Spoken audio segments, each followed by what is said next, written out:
أما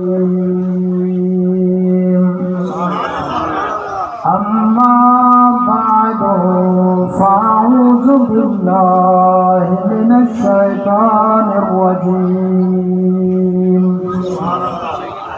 بسم الله الرحمن الرحيم لقد كان لكم في رسول الله أسوة حسنة لقد كان لكم في رسول الله أسوة حسنة ثم قال الله تبارك وتعالى في شان حبيبه إن الله وملائكته يصلون على النبي يا أيها الذين آمنوا صلوا عليه وسلموا تسليما. مل کے اونچے آواز سے پڑھو پڑھیں. اللهم صل على سيدنا ومولانا محمد وعلى آل سيدنا وأصحاب سيدنا ومولانا محمد وبارك وسلم. صدق الله المولانا العظيم. میرے محترم دوستوں اور بزرگوں مسلمان بھائیوں، یہ دیرینہ طریقہ ہے ذکر مصطفیٰ سننا اور ذکر مصطفیٰ کرنا. بہت پرانا طریقہ ہے. اس وقت لوگ دلوں میں تمنا لے کے آتے تھے کہ ہمارے کانوں کی لو کے ساتھ محمد کا ذکر ٹکرا جائے. دلوں میں آرزو لے کر آیا کرتے تھے کہ ہمیں بھی محبوب کی شان کا ذکر سنایا جائے. جو جو وقت گزرتا گیا، بناوٹ میں، ریاکاری میں، رسم و رواج میں حقیقت کے نور کو مدھم کر دیا، حقیقت کی برکات کو بالکل مدھم کر دیا. صرف نام رہ گیا، نام کا مسلمان، نام کا عاشق، نام کا محب، نام کی میلاد، نام کی خیرات، نام و نبوت کے لیے بس. یہ جو میلاد النبی شریف کا جلسہ منعقد ہوتا تھا، یہ تو مسلمان حضور کا شان سننے سمجھنے کے لیے جمع ہوتے تھے. ان کے آنے کا مقصد بھی یہی ہوتا کہ ہم جا کر آقا کی شان سنیں گے، تاکہ ہمارے دلوں کو پتہ لگے ہمارا نبی کتنا بڑی شان ہے.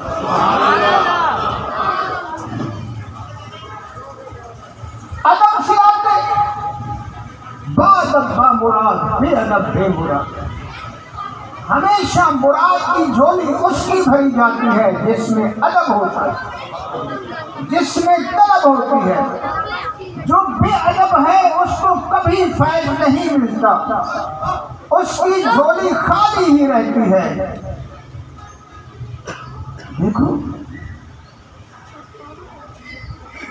دیکھو بجائے بینر لگانے کے یہاں شیشہ لگا ہوتا تو آپ دیکھ لیتے یہ اشاعت رسول کا مجمع ہے، یہ میلاد سننے والوں کا مجمع ہے، یہ نبی کی شان سننے والوں کا مجمع ہے، جس میں ذرا بھی حضور کی محبت و ادب کی تمیز نہیں ہے. ارے اس وقت میلاد کے موقع پر رحمتیں برستی تھی جب ماں بچے کو کہتی کہ جا رہے ہو بزرگوں کے پاس، سر ننگے نہ جاؤ، بے ادبی ہے.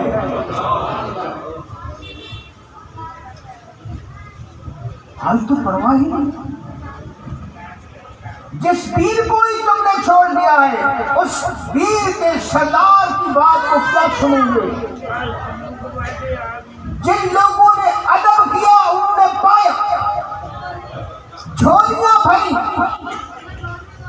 حضرت امام ابو حنیفہ صاحب رحمۃ اللہ تعالی، ہم تو بھی نماز ہی نہیں پڑھتے، کبھی بھولے سے درود کی تسبیح بھی نہیں پڑھتے، ہمیں کیا پتا محمد کا شان کیا ہے۔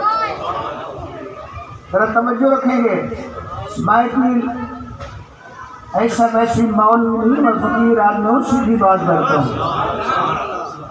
مولوی آتا ہے نعرے لگوانے کے لیے، اپنے نام کو بلند کرنے کے لیے، نوٹ جمع کرنے کے لیے، فقیر آتا ہے تمہاری اصلاح کرنے کے لیے،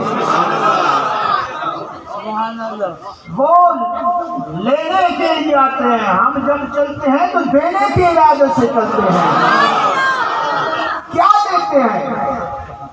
آپ کو وہ شعور دینے کی کوشش کرتے ہیں، محمد کی محبت کا نور دینے کی کوشش کرتے ہیں، ادب و پیار کا درس دینے کی کوشش کرتے ہیں کہ تمہارے دل صرف اور صرف اگر محبت رکھیں تو آمنہ کے لال کی محبت رکھیں۔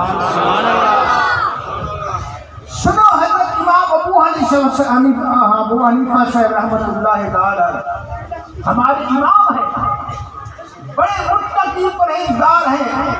30 سال راتوں کے عشاء کے وضو سے فجر کی نماز پڑھی، 30 سال راتوں کے فجر عشاء کی وضو سے فجر کی نماز پڑھی۔ کون تھے؟ فرشتے تھے انسان ہے؟ ہم سے تو 2 رکعت نماز نہیں پڑھی جاتی، 5 وقت کی نماز ہی نہیں پڑھی۔ ان کو کیا پتا نبی کا عشق کیا ہے؟ جو ملا نماز نہیں پڑھتا وہ نبی کے عشق کی باتیں کرتا ہے، جس کو وضو کے فرائض بھی نہیں آتے وہ معرفت کی باتیں کرتا ہے۔ اگر بچے کو الف با کا قاعدہ نہیں آتا، اس کو قرآن پڑھانا شروع کر دو، کیا وہ کامیاب ہو جائے؟ پہلے دین محمدی، پہلے دین محمدی، جب دین سیکھو گے پڑھو گے تمہارا دل روشن ہو جائے گا۔ جب دل دماغ روشن ہوگا تو اسی نور سے تمہیں آقا کی شان نظر آئے گی۔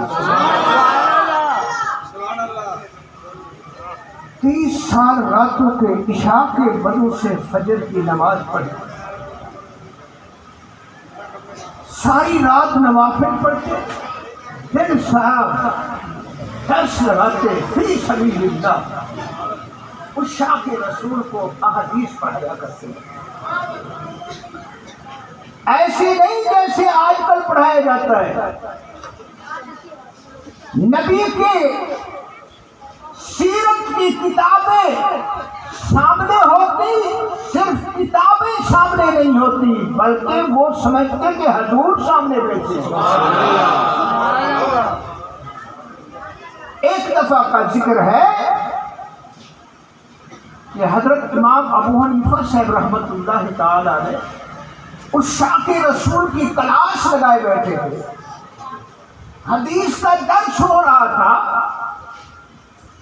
وہ سب کے سب امام خود بھی جب حدیث پڑھانے کے لیے آتے، غسل کر کے، مسواک کر کے، نئے کپڑے پہن کے، نیا جوڑا لگا کے، خوشبو لگا کے امام سر تشریف لے آتے۔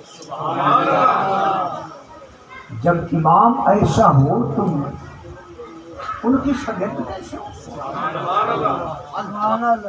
تو شاگرد بھی علماء تھے، وہ بھی صفائی اور پاکیزگی سے آتے، حضور کے علم کو، نور کو حاصل کرتے۔ امام صاحب حدیث پڑھا رہے، ایک زہریلا بچھو قمیص کے اندر داخل ہو،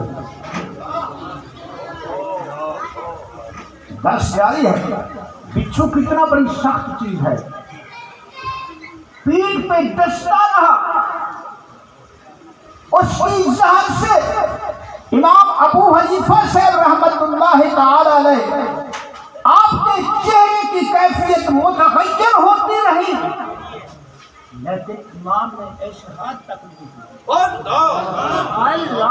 ہزاروں شاخ بیٹھے تھے، کسی کو یہ نہیں بتائی آپ دیکھو تو کیا ہو رہا ہے۔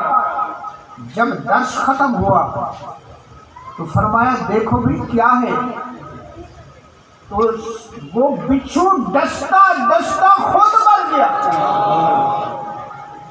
عاشق رسول ہلے بھی نہیں۔ تو غلاموں نے عرض کیا حضور اتنا بڑا بچھو آپ کو ڈس رہا تھا، آپ نے ہمیں بتایا بھی نہیں، قمیض کو جھاڑا بھی نہیں، ہاتھ بھی نہیں مارا۔ فرمایا تمہیں کیا پتا، تم سمجھتے ہو میرے سامنے کتاب ہے، میں تو سمجھتا ہوں میرے سامنے کتاب والا بیٹھا ہے۔ اب میری کیا مجال تھی، جب آقا سامنے بیٹھے تھے، یہ ایک بچھو ہے، اگر پورے وجود کو بچھو ڈسنا شروع کر دیں ہزاروں کی تعداد میں، تو محمد کا علم جو ہے اس کو ملحوظ خاطر رکھتے ہوئے میں اف تک بھی نہیں کروں گا، جان قربان کروں گا۔ یہی امام ابو حنیفہ ہے جس کو اللہ کا دیدار ہوا۔